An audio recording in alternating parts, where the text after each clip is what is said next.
Fix Samsung camera flash not working. In this video I show you how to fix Samsung camera flash not working problem. For solving this problem, enable disable your flash,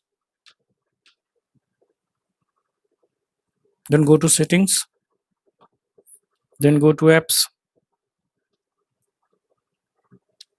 tap on reset app preference. Now search for camera app, tap on camera, scroll down, tap on storage, tap on clear data, tap on delete. Now restart your phone.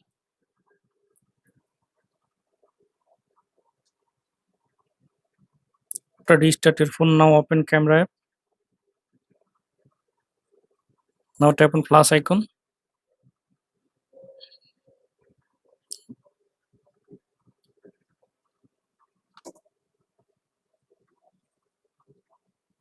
Now I hope that this method fix Samsung camera flash not working problem. Thanks for watching.